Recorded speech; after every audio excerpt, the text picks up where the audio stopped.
말씀으로 같이 성령을 받았다라는 제목으로 함께 말씀을 나누도록 하겠습니다. 오늘 이곳에 오셨으니 잘하신 것입니다. 오늘 33절에 내가 곧 당신에게 사람을 보내었는데 오셨으니 잘하였나이다.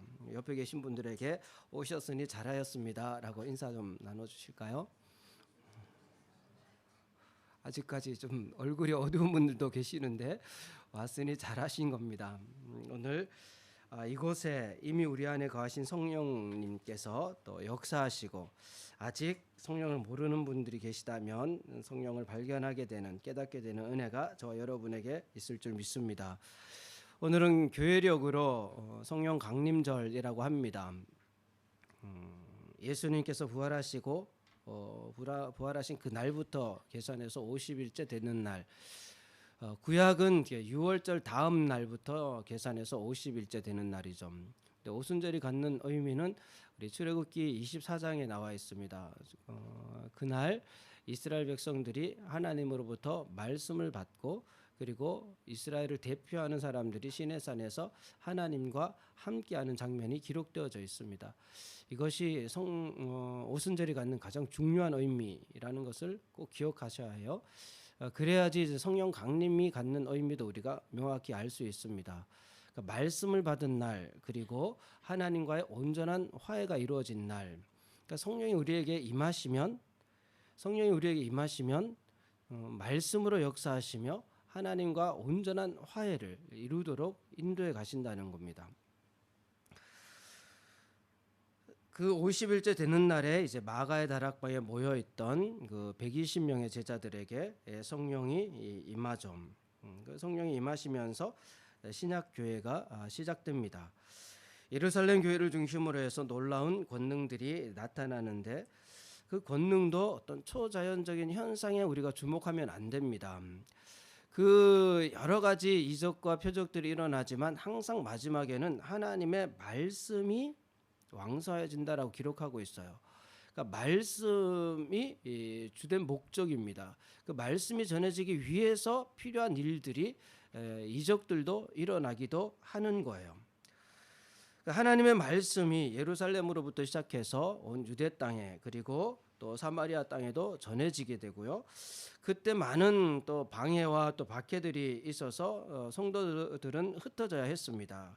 그 흩어진 성도들을 통하여서 이제는 이방인들에게도 복음이, 하나님의 말씀이 전해지게 되는 사건이 오늘 10장에 기록되어져 있죠.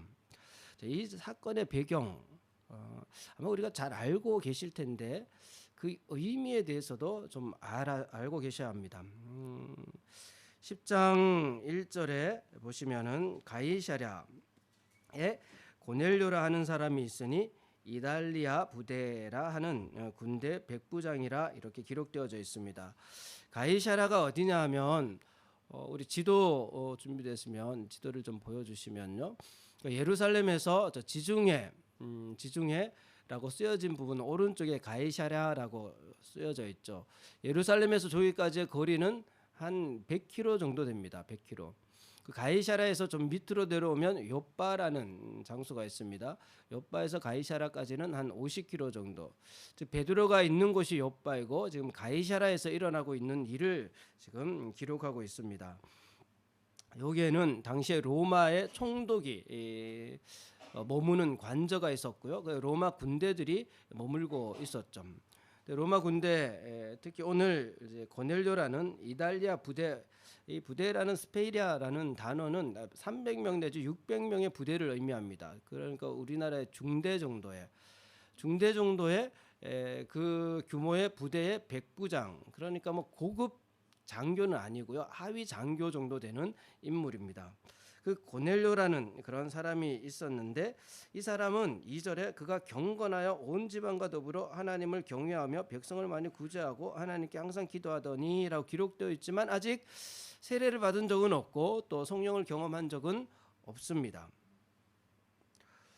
이 가이사랴가 어떤 지역이냐 하면 우리 빌립에 대한 이야기를 나눌 때 가이사랴라는 지명이 한 번 나온 적이 있죠.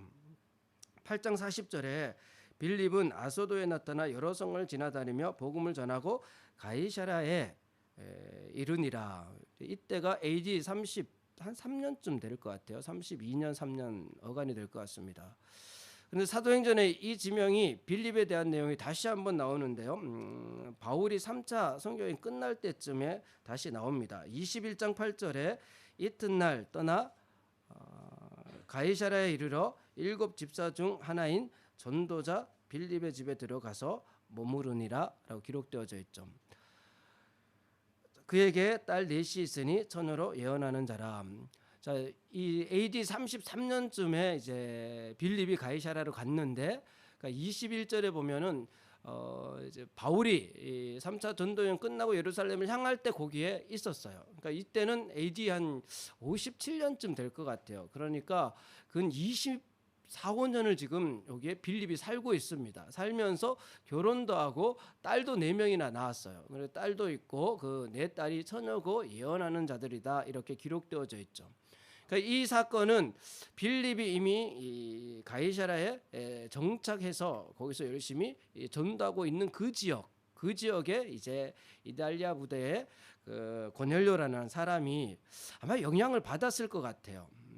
성경에 기록되어져 있지 않지만 아마 빌립의 영향을 좀 적지 않게 받았을 것 같아요. 그럼에도 불구하고 아직 세례는 받지 않았습니다. 그리고 성령에 대해서도 모르고 있죠.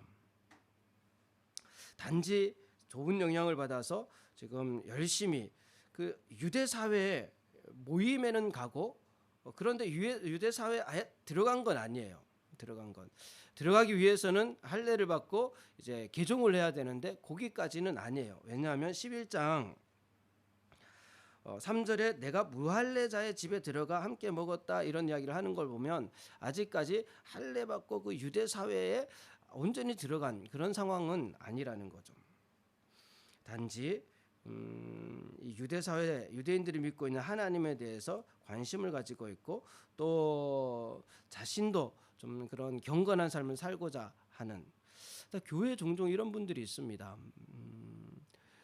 정말 예수님을 인격적으로 만나지 못한 채 그리고 성령에 대해서 명확하게 좀 확신을 하지 못한 채 그냥 성실하게 기본적으로 그런 성실한 분들이 있어요. 그래서 막 주변에 좋은 영향을 끼치고 또 많은 선한 일들을 하는 분들이 있습니다. 일본 성도들이 좀 이런 성향이 있어요. 일본 성도들은 좀 예수 믿는 성도들이 아주 성실하고 그리고 또 배려하는 마음도 많고 그런데 성령은 몰라요. 성령은 모릅니다. 근데 여기서 멈추면 안 되죠.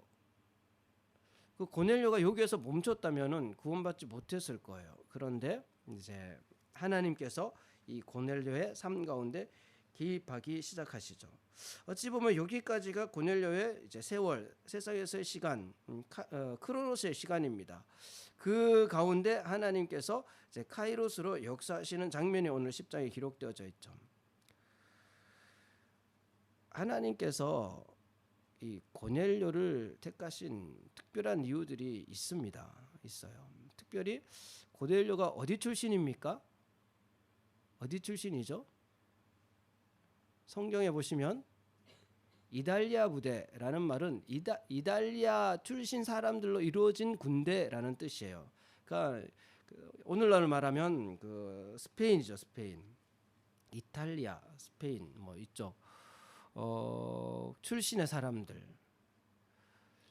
근데 당시의 사람들은 여기를 어디라고 여겼을까요? 스페인, 이탈리아 여기를 땅끝이라고 여겼죠. 땅끝. 오직 성령이 너에게 임하시면 너희가 권능을 받고 예루살렘과 온 유대와 사마리아와 땅끝까지 이르러 내 증인이 되리라. 그러니까 성령께서 지금 예루살렘에 임하셨죠. 그런 다음에 어디에 임했습니까? 사마리아 유대 땅에 임하셨죠. 그 다음에 사마리아 땅에 임하셨죠. 그 다음에 어디겠습니까? 당연히 땅끝이죠. 그러니까 온 열방 가운데 성령이 임할 것이다라는 거예요. 근데 이미 그 사실을 이 고넬료 사건을 통해서 하나님께서는 확인시켜 주시는 거예요. 그건 굉장히 중요한 사건이죠. 자, 이 고넬료는 뭐 유대인들로부터 영향을 받고 또 빌립의 영향도 받았을 것 같아요. 그래서 그 유대인들이 믿는 하나님에 대해서도 알고, 그래서 그가 경건하여서 온 집안과 더불어 하나님을 경외하며 백성을 많이 구제하고. 하나님을 경외하는 것은 구제와 기도로 드러납니다. 이것도 꼭 기억하세요. 하나님을 경외한다라는 것은 구제와 기도로 드러나게 돼요. 확인되게 됩니다. 자, 그러나 아직까지 세례를 받지 않았고 또 성령에 대해서 모르고 있을 때 하나님께서 개입을 하시는데 3절에 하루는 제 9시쯤 되어 환상 중에 오후 3시쯤에 환상을 보게 되는 거예요. 자, 환상은 하나님께서 일하시는 한 방법입니다. 환상이 뭐 일어나지 않는 것은 아니에요. 고넬료도 환상을 보게 되고 환상 가운데 이제 베드로를 청하여 오라라는 소리를 듣게 되죠. 그리고 동시에 베드로도 그 환상을 보게 됩니다. 17절에 베드로가 본 뭐 환상이 무슨 뜻인지 9절부터 쭉 베드로가 본 환상에 대해서 기록되어져 있죠. 그러니까 하나님께서 지금 고넬료의 삶을 바꾸시고자 개입하고 계신 거예요. 그러니까 베드로가 가지고 있던 그 잘못된 고정관념도 환상을 통해서 깨트리죠. 당시에 유대인들은 그 이분법적 사고방식을 가지고 있었어요. 유대인들은 하나님의 선민, 그리고 이방인들은 멸망받아 마땅한 민족, 이런 생각을 가지고 있었는데 그렇지 않다라는 것을 하나님께서 환상을 통해서 가르치시죠. 그러니까 환상의 목적은 그 일반적인 방법으로 그 사람의 사고방식을 바꾸지 않을 때 하나님께 사용하시는 특별한 방법이에요. 그러니까 그런 일반적인 방법으로 하나님의 뜻을 발견하지 못하거나 또 알지만 좀처럼 바꾸지 않는 완고한 상태에 있을 때 하나님께서 사용하시는 방법이 환상입니다. 오늘날도 환상은 있을 수 있습니다. 내 마음이 너무 완고했어요. 하나님 말씀을 알면서도 막 끝까지 버티면서 바꾸지 않으려고 막 고집스럽게 버티잖아요. 하나님께서 특별한 방법으로 그걸 깨뜨릴 수가 있습니다. 예전에 좀 이슬람권에서 그 선교하시는 선교사님의 간증을 들은 적이 있는데요. 거기는 뭐 복음을 전할 수 없잖아요. 예수님 전할 수 없거든요. 성경책을 전하는 것도 안 됩니다. 뭐 드러내서 뭐 조금이라도 그러면 참수형을 당하니까요. 그런데 이제 거기에서 뭐 은밀하게 사역하시는 분들이 그 중에도 예수님 믿는 사람들이 있대요. 아니 누구 복음을 전한 사람이 없는데 어떻게 예수님 믿게 되었을까 궁금하잖아요. 근데 그 예수를 믿게 된 사람들의 이야기를 들어보면 그렇대요. 막 꿈에 예수님이 나타나서 말씀을 하시는 거예요. 도대체 이게 뭐지? 막 그러면서 그런 꿈을 꾸게 되니까 인터넷을 통해서 예수님에 대해서 막 찾아보게 되고 성경에 대해서 찾아보고 자기가 이제 찾아보면서 그러면서 이제 예수님을 믿게 되는 거죠. 그게 뭐 한두 번이 아니고 계속적으로 일어나니까 예수님을 받아들이고 믿게 돼요. 근데 너무 괴롭죠. 이제 가족들도 있고 그 사회는 다 이슬람 사회인데 혼자 예수님 믿고 있으니까. 그리고 또 예수님 믿게 되니까 이 구원의 기쁨이 있으니까 적어도 내 가족에게는 좀 이 기쁨을 전해야지 싶은 그런 마음이 있는데 전하지는 못하는 거죠. 막 안타까워서 그래서 막 안타까워하다가 어렵게 이제 가족에게도 이야기를 하는 거예요. 딸인지 아내인지한테 이야기를 합니다. 그러니까 여보 사실은 딸인지 아내인지 딸이었던 것 같아요. 딸에게 예 내가 사실은 계속해서 반복해서 이런 예수님에 대한 꿈을 꾸게 되었고 그래서 예수님에 대해서 찾아보게 됐는데 정말 예수님의 메시아인 것이 확실해. 그러니까 그 가족도 그래 사실은 자기도 그런 꿈을 꾸고 예수님 믿게 되었는데 괴로워하고 있었대요. 말을 못하고 있었는데 아빠도 그러냐고. 그래서 가족이 3명이 다 이제 예수님을 믿게 돼요. 그렇게. 근데 그렇게 믿게 됐는데 그 이제 동네에서 살 수 없잖아요. 언젠간 이게 드러나게 될 텐데 드러나면 가족이 다 이제 돌에 맞아 죽거나 하거든요. 안 되겠다. 우리가 더 이상 예수 믿는 이상 이 사회에서 더 이상 살 수 없으니까 우리 크리스찬들이 모여 사는 그런 곳으로 우리가 이사를 해야 되겠다 해서 이제 비밀리에 이게 드러나면 안 되니까 붙잡히면 안 되니까 비밀리에 몰래 짐을 사서 새벽에 이렇게 좀 이제 이사를 가는 거죠. 근데 새벽에 이사를 가려고 이제 몰래 짐 챙겨서 나오는데 저 멀리 다른 좀 떨어져 있는 옆집 사람도 새벽에 짐을 싸서 나오는 거예요. 왜 그러겠습니까? 그 사람들도 예수님 믿게 된 거예요. 그렇게 해서 크리스찬들이 함께 모여 사는 지역이 있습니다. 그건 가끔 이제 뉴스에 나오는 IS라는 이런 단체들이 그런 동네들을 습격하기도 하고 그래요. 그래서 많은 사람들이 또 순교를 당하기도 하고 그렇죠. 그러니까 오늘날에도 분명히 있어요. 근데 조심해야 할 것은 일반적이지는 않습니다. 일반적으로 우리가 예수를 믿을 수 있는 상황이라면 그 방법으로 믿게끔 하시죠. 그러니까 지금 이 고넬료가 분명히 빌립을 통하여서 또 여러 사람들, 빌립이 세례에 대해서 성령에 대해서 이야기 안 했을까요? 안 했을까요? 빌립이 거기서 오랫동안 지금 전도자로 살아가고 있는데, 그런데 여전히 이 고넬료는 예수님을 믿지 않았고 성령을 경험해보지도 못한 상태에 있는 거예요. 하나님 개입하신 거죠. 그래서 그 환상 중에 그 소리를 듣고 하나님의 소리를 듣고 사람을 보내요. 7절에 집 하인들과 부하 가운데 경건한 사람 하나를 불러서 이 일을 다 이루고 욥바로 보내서 이제 베드로를 불러오게 하죠. 그 사이에 베드로도 이제 환상을 보게 되고 가지고 있던 그 유대적 전통 그 사고를 버리고 이제 자기를 데리러 온 사람들을 따라서 이제 고넬료에게 가이사랴에게로 가는 내용이 그 우리 오늘 본문 앞부분에 쭉 기록되어져 있습니다. 그 베드로가 찾아온 사람들을 따라서 가이사랴에 가니까 24장의 이튿날 가이사랴에 들어가니 고넬료가 그의 친척과 가까운 친구들을 모아 기다리더라. 자기만 있는 것이 아니라 자기 친척 가족만 있는 것도 아니에요. 막 친척 그리고 막 주변에 있던 모든 가까운 친구들까지 다 불러 모아서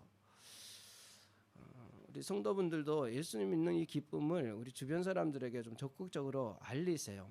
특별히 우리 6월 달에 그 이한영 교수님 집회를 기획하고 있잖아요. 또 9월 달에는 찬양 집회도 기획하고 있는데 이번에는 좀 주변에 있는 좀 가까운 사람들을 다 불러서 하나님의 말씀을 들을 때 성령께서 역사하신다 이 확신을 가지고 좀 권면들을 하세요. 말씀이 정말 성령께서 말씀을 통해서 역사하세요. 저는 그런 기대하는 마음을 가지고요. 정말 기도하면서 좀 준비하고 있습니다. 자, 그렇게 이제 친척과 가까운 친구들을 다 모아두고 있는 거예요. 그리고 이제 베드로가 도착했을 때 25절에 마침 베드로가 들어올 때 고넬료가 맞아 발 앞에 엎드려 절하니 막 그 베드로 앞에 엎드렸어. 그 베드로는 더불어 말하며 가로되 베드로가 일으켜 이르되 일어서라 나도 사람이 나한테 그러지 마라라고 하면서 이제 그 상황들 고넬료로부터 지금까지 모든 상황들을 듣죠. 그 33절에 내가 곧 당신에게 사람을 보내었는데 오셨으니 잘하였나이다. 이제 우리는 주께서 당신에게 명하신 모든 것을 듣고자 하여 다 하나님 앞에 있나이다. 오늘 나누고 싶은 내용은 첫째, 성령께서는 우리를 하나님 앞으로 인도하신다는 사실입니다.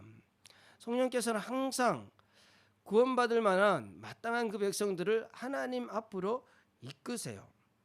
성령께서 지금 고넬료와 모든 친척과 친구들을 다 하나님 앞에 세우신 겁니다.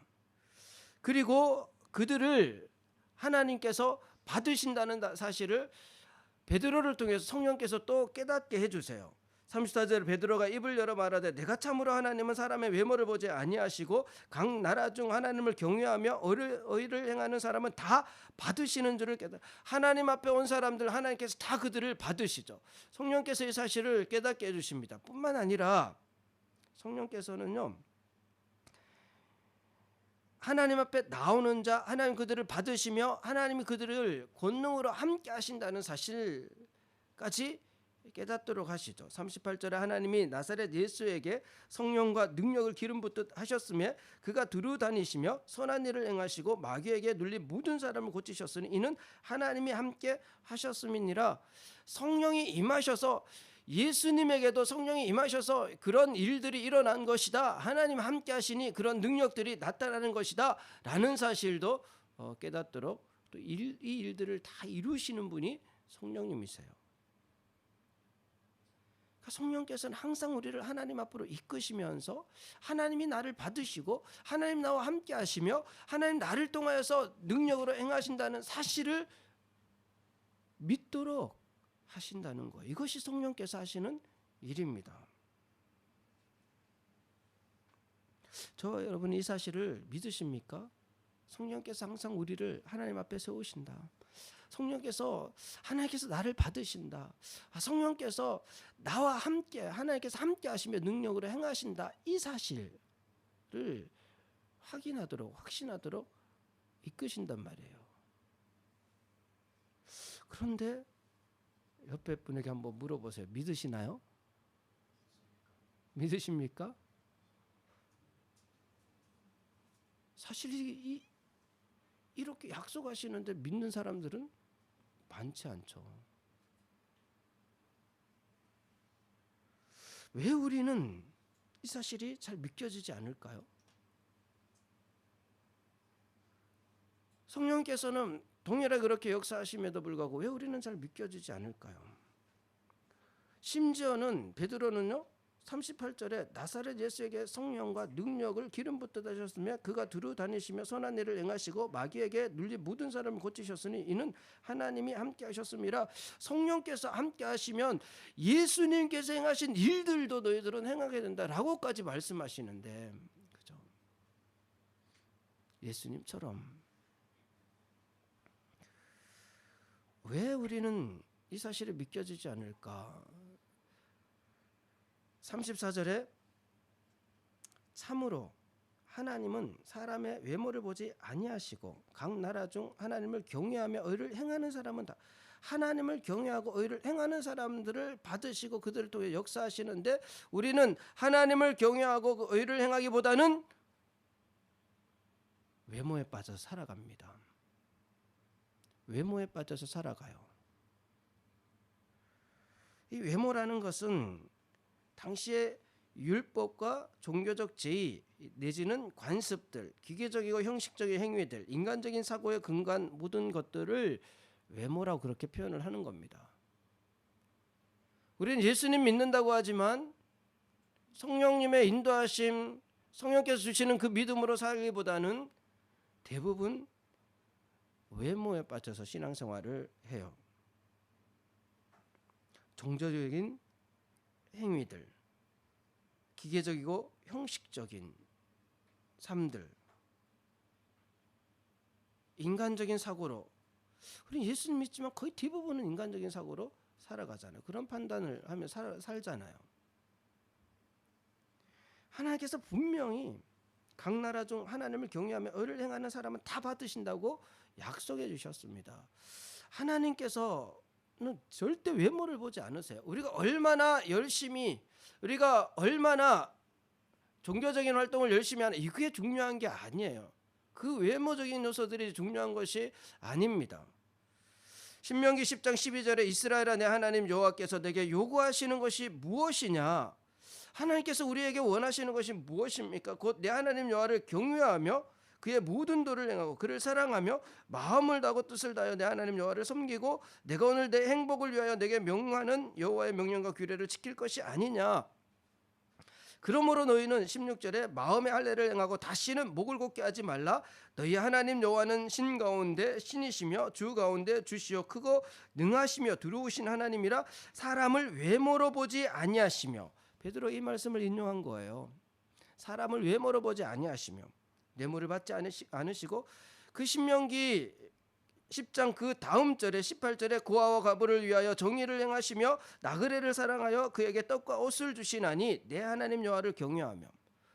이 경외는 우리가 정말 진실로 하나님을 경외하고 의를 행하려고 하면 교회에 모여서 어떤 종교적인 활동을 열심히 하는 것, 그게 사실 뭐 아무런 의미 없다라고는 할 수 없지만 그런 외모적인 요소보다는 우리의 일상 속에서 하나님을 사랑하고 사랑하기 때문에 일상 속에서 하나님 마음으로 살아가는 거예요. 그래서 하나님께서 우리 이웃들을 어떻게 바라보실지 그들을 위해서 우리 또 기도하게 되고 그 경건은 어떻게 드러난다고요? 이웃에 대한 구제와 기도로 드러난다고요. 그러니까 예배 오실 때마다 저 여러분이 지난 일주일을 어떻게 살았는지를 꼭 점검해 보세요. 과연 나는 지난 일주일의 삶, 세상에 살면서 이웃을 돌아보면서 하나님의 마음으로 그리고 저들을 위해서 기도하면서 이웃을 품고 사랑으로 섬기며 살고자 힘써 왔나?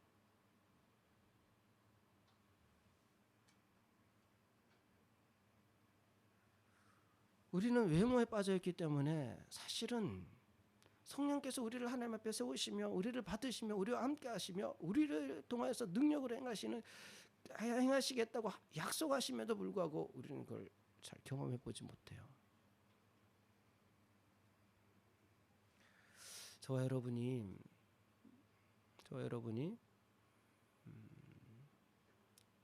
하나님께서 과연 나의 무엇을 보실까를 늘 물어보세요. 과연 하나님께서 나의 무엇을 보실까? 나의 무엇을 보실까? 나의 모든 일상 속에서 내가 지금 어떤 마음으로 내가 지금 어떤 삶을 살고 있는지 하나님 그걸 보세요. 그걸.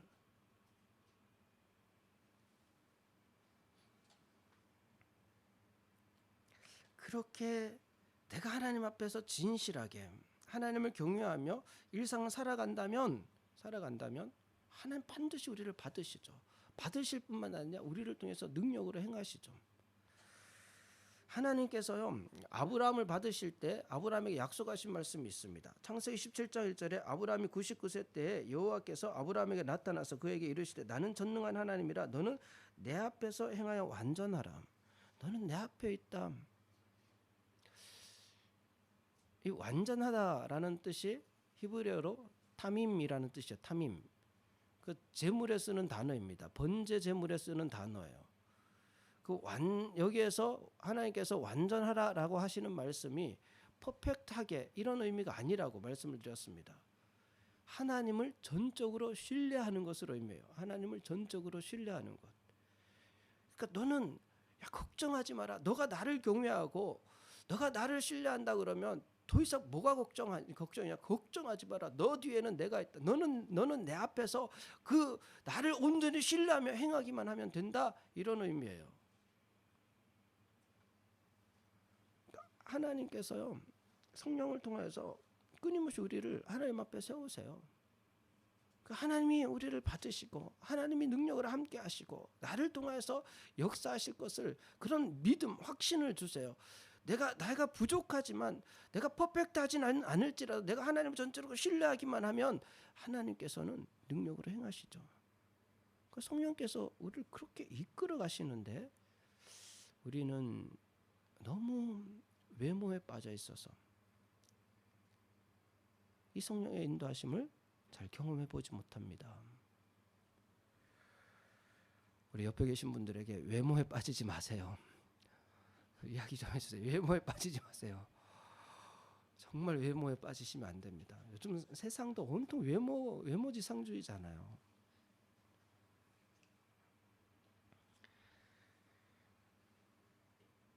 오늘날 너무나 많은 성도들이 사실은 외모에 빠져 있습니다. 물리적인 외모가 아니라요. 신앙생활조차도 외모에 빠져 있습니다. 자꾸만 종교 활동이 되고요. 예배도 형식화되고요. 기계적이 되고요. 화석화되고요. 거기에 생명력을 잃어가요. 그러니까 성도들이 정말 이 성령께서 우리에게 생명력을 불어넣으시면서 그 능력의 삶을 살도록 이끄시기를 원하시는데 그래서 우리를 하나님 앞으로 이끌어 가시는데 그러지 못하죠. 찰스 스탠리 목사님이 우리는 악한 세대에 살고 있다. 모든 사회 구조가 그리스도인의 성스러운 가치관을 파괴하기 위해 전력 투구하고 있는 듯한 세대에 살고 있는 것이다. 방송을 통해 흘러나오는 내용들은 거의가 그리스도인들의 가치관과 정반대되는 삶의 철학을 가르친다. 살아남기 위해서 지혜로워야 한다. 우리 주위에서 들려오는 이야기들을 멀리하고 성령의 가르침에 귀를 기울이는 것은 결코 쉬운 일이 아니다. 쉬운 일이 아니에요. 그러나 우리가 살고 교회가 살기 위해서는 반드시 그렇게 해야 한다. 우리가 살고 교회가 살기 위해서는 반드시 그렇게 해야 된다라고 그렇게 이야기해요. 우리 교회가 사는 것은요, 성령의 소리에 귀를 기울이는 겁니다. 저와 여러분이 성령께서 우리를 끊임없이 하나님 앞에 세우신다는 사실을, 이끌어 가신다는 사실을 잊지 마시고요. 일상 속에서도 가정에서도 직장에 어디에서나 성령께서 우리를 하나님 앞에 이끄세요. 하나님 앞에서 경건한 삶을 살도록 이끄십니다. 그렇게 성령의 이끄심을 받으며 성령의 능력을 경험하는 삶을 사는 저와 여러분이 되기를 바랍니다. 자, 그렇게 하나님 앞에 선 고넬료를 하나님께서 변화시키시죠. 자, 그 모든 과정들을 들은 이제 베드로가 깨닫습니다. 하나님은 사람의 외모를 보지 않으신다. 정말 하나님께서 이들을 받으셨다. 뿐만 아니라 이들에게도 성령이 임하셨다라는 사실을 베드로가 깨닫고요. 예수님에 대해서 다시 한번 이야기해 주죠. 하나님이 나사렛 예수를 이러이러해서 우리 가운데 세우신 것이다. 그 설명을 듣고요. 43절, 그에 대하여 모든 선지자도 증언하되 그를 믿는 사람들이 다 그의 이름을 힘입어 죄사함을 받는다. 예수님을 믿는 사람들은 누구 하나 예외 없이 죄사함을 받습니다. 그렇게 베드로가 예수님을 증거할 때 44절, 베드로가 이 말을 할 때 성령이 말씀 듣는 모든 사람에게 내려오시니라. 오늘도 이 성경의 말씀을 듣는 모든 분들에게 성령이 충만하게 역사하시기를 소망합니다.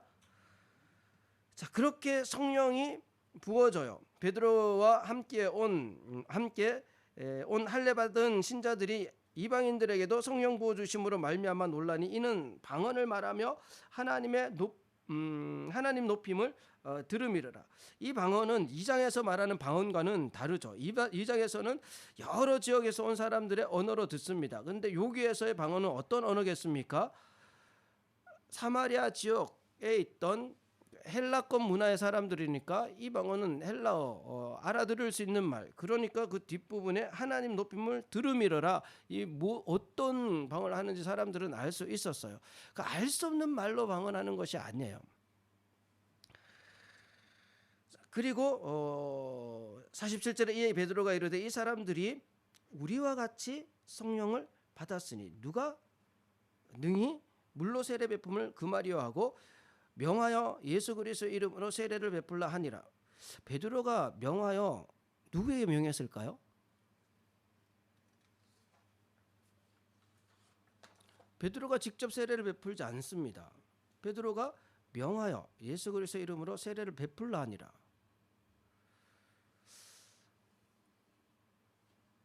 누군가겠죠. 성경에 기록되어져 있지 않습니다. 왜 베드로가 직접 세례를 베풀지 않았을까요?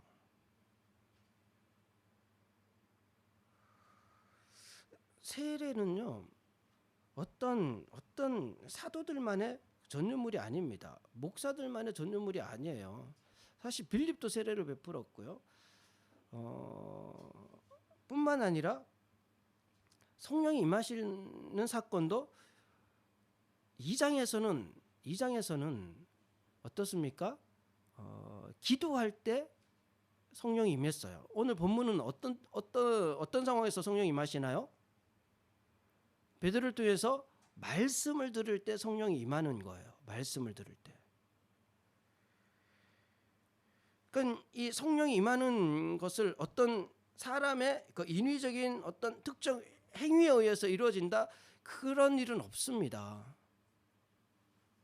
그렇게 자꾸만 어떤 사람의 특정한 행위를 통해서 성령은 임하신다 이렇게 설명하는 것이 잘못된 거예요. 성령께서 하시는 역사는 인위적으로 어떻게 특정 지을 수 있는 것이 아닙니다. 사람에 의해서 성령께서 움직이시는 분이 아니에요. 그러니까 오늘날에는 세례도 그렇고 성찬도 그렇고 주로 목사들이 합니다. 왜냐하면 왜 목사들이 할까요? 예를 들면 안수받은 장로님이 할 수 있습니까? 없습니까? 할 수 있어요. 그런데 왜 목사들이 할까요? 그것은 질서를 위해서 하는 겁니다. 질서가 흐트러지지 않게 하기 위해서 하는 거예요. 아무나 안수받은 사람 누구나 해도 괜찮아 해버리면 그러면 뭐 서로 하려고 하는 다툼이 생길 수도 있는 것이고, 그러다 보면 또 다른 논쟁이 일어날 수도 있는 것이고, 그러다 보면 공동체 안의 질서들이 무너질 수 있습니다. 그래서 질서를 위해서 오늘 그렇게 하는 것이지, 어떤 특정 사람이 특정 능력이 있어서 특정 행위를 해서 성령께서 임하시기도 하고 어떤 한 특권이 어떤 사람에게 부여되어져 있다, 그러지 않다는 거예요. 성령의 역사는 사람의 방법으로 특정 지을 수 없습니다. 제가 2장과 8장과 10장, 그러니까 예루살렘에 그리고 사마리아에 그리고 오늘 10장에 그 성령이 임하는 사건이 기록되어져 있다고 말씀드렸죠. 그래서 뭐 기도하면 성령이 임하는 사건은 더 이상 일어나지 않는다라고 그렇게 설명을 드렸습니다. 근데 사실 그 설명이 잘못된 거예요. 제가 다시 사도행전을 잘 읽어보니까 19장에 또 한 번 성령이 임하는 사건이 기록되어져 있습니다. 사도행전 19장 1절 7절 사이에요. 바울이 에베소에서 복음을 전할 때 6절에 바울이 그들에게 안수하며 성령이 그들에게 임하심으로 방언도 하고 예언도 하니 모두 12사람쯤 되니라. 그래서 제가 곰곰이 생각해 봤어요. 과연 그럼 이런 특정한 사람이 기도하면 성령이 임하는 사건들이 일어날 수 있을까? 그러니까 절대 아니라고는 제가 부인을 못하겠습니다. 왜냐하면 성경에 기록되어져 있으니까요. 그런데 분명히 아셔야 할 것이 일어날 수도 있지만 보편적이지 않습니다. 일반적이지 않습니다. 그런데 여기에서 이런 논쟁보다 더 중요한 게 있어요. 이런 논쟁보다 더 중요한 것이 너무 분명하고 명확한 것이 하나 있습니다. 뭐냐면 34절에 보시면 베드로가 입을 열어 말하되 내가 참으로 하나님은 34절이 아니고요. 47절입니다. 47절. 이에 베드로가 이르되 이 사람들이 우리와 같이 성령을 받았으니, 같은 성령을 받는다는 겁니다. 같은 성령. 이 같이라는 말 뜻은 여러분이 잘 알죠. 같이. 이 둘 이상의 사람이나 사물이 함께, 그 다름이 없다라는 뜻이고요. 다른 것이 아닌 바로 그것, 그런 의미. 같다라는 것은 다른 것이 아닌 바로 그것이라는 뜻이에요. 그러니까 지금 베드로가 이 고넬료 집안에 모여있던 사람들에게 성령이 임하는 것을 봤는데 그 성령님은 이 사람들이 우리와 같이 성령을 받았으니, 자신들이 2장에서 오순절 임했던 그 성령과 동일한 성령이에요. 동일한 성령.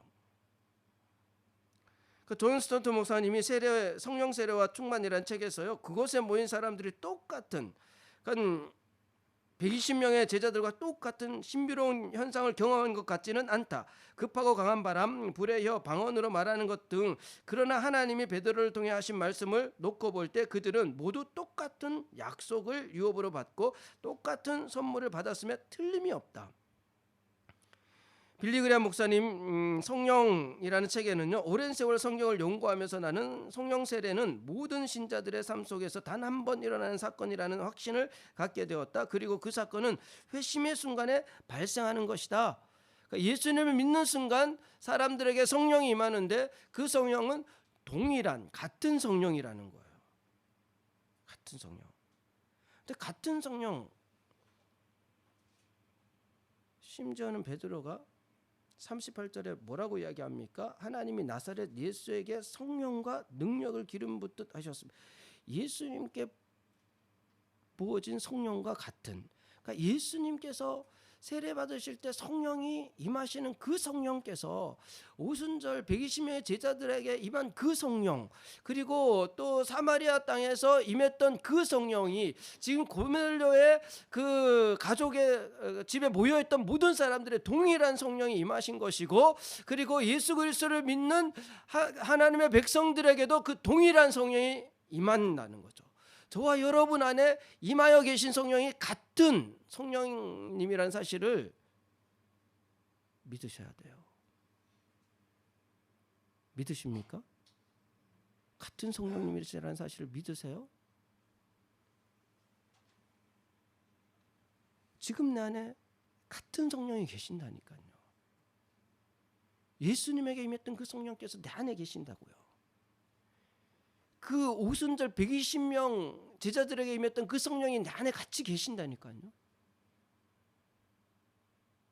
지금 고넬료 그 집에 모여있던 그 수많은 사람들에게 임한 성령께서 우리 안에 같이 계십니다. 그 성령님을 우리는 얼마나 의지하며 살아가고 계십니까? 그 성령님을 우리가 얼마나 신뢰하면서 살아가고 계십니까? 같은 성령이 우리 안에 계시는데 그 성령께서 나를 통하여서 나를 하나님 앞에서 보시며 하나님이 나를 받으셨고 하나님께서 나를 능력 가운데 인도하신다는 사실들을 깨닫게 하시면서 그렇게 행하시는데 우리는 그 성령님을 얼마나 신뢰하면서 의지하면서 그 성령님에 따라 살아가고자 하고 있냐라는 거예요. 대부분은 그냥 외모에 빠져서 살아요. 성령님 없이도 나 혼자 잘 살 수 있습니다. 저 혼자 얼마든지 예배도 드릴 수 있고, 저 혼자 얼마든지 말씀도 읽을 수 있고, 저 혼자 얼마든지 성령님 안 계셔도 내가 할 수 있습니다라고 여겼어요. 대부분 사람들은 자기가 살죠. 자기가.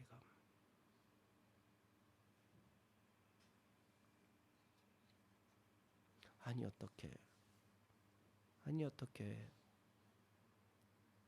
같은 성령님이 임하셨는데요. 같은 성령님이 내 안에 계시는데, 같은 성령님이 내 안에 계시는데 그 성령님께서 차별하십니까? 제자들에게 따로 역사하시고 우리에게 따로 역사하실까요? 동일한 성령께서 동일하게 역사하고 계시는데 왜 우리는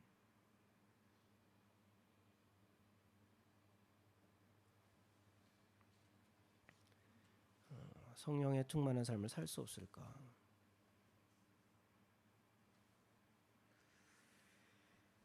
나중에 베드로가 예루살렘으로 돌아가서 성도들에게 이 사건에 대해서 다시 설명을 합니다. 11장 17절에 그런즉 하나님이 우리가 주 예수 그리스도를 믿을 때 주신 것과 같은 선물을 그들에게 주셨으니 내가 누구이기에 하나님을 능히 막겠느냐? 내가 누구이기에 하나님을 능히 누가 하나님의 역사를 막을 수 있습니까? 누가 성령님의 역사를 막을 수 있을까요? 그 누구도 하나님의 역사를, 그 성령님의 역사를 막을 수 없어요. 우리는 이미 그 성령께서 임재하신 하나님의 자녀로 누구도 막을 수 없는 그 삶을 사는 존재들이 되었어요. 근데 우리 스스로가 외모에 빠져서 탐임 온전하라고 하나님 말씀하시잖아요. 하나님을 전적으로 신뢰하면 되는데 주여 그럴 수 없나이다. 베드로가 그러잖아요. 주여 그럴 수 없나이다. 하나님 먹으라 그러는데 먹지 않겠습니다. 그럴 수 없나이다. 그러니까 하나님께서 온전히 순종하지 못한 우리의 모습 때문에 그래요.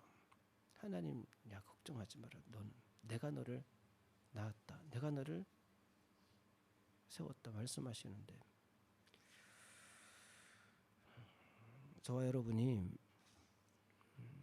같은 성령을 받았다는 사실을 기억하시기 바랍니다. 같은 성령께서 우리 안에 역사하고 계세요. 우리를 하나님 앞으로 인도하고 계십니다. 우리를 통하여 역사하실 거예요. 그 누구도 무엇으로도 막을 수 없는 그 성령께서 우리 안에서 역사하고 계십니다. 하나님의 때에 하나님께서 반드시 역사하세요. 이 사실을 꼭 믿으시고 하나님을 신뢰하며 하나님 이끄시는 삶을 살아가는 저와 여러분이 되기를 바랍니다. 하나님 아버지 우리 안에 같은 성령께서 임재하고 계심을 깨닫게 하시니 감사드립니다. 주님, 이제까지 우리가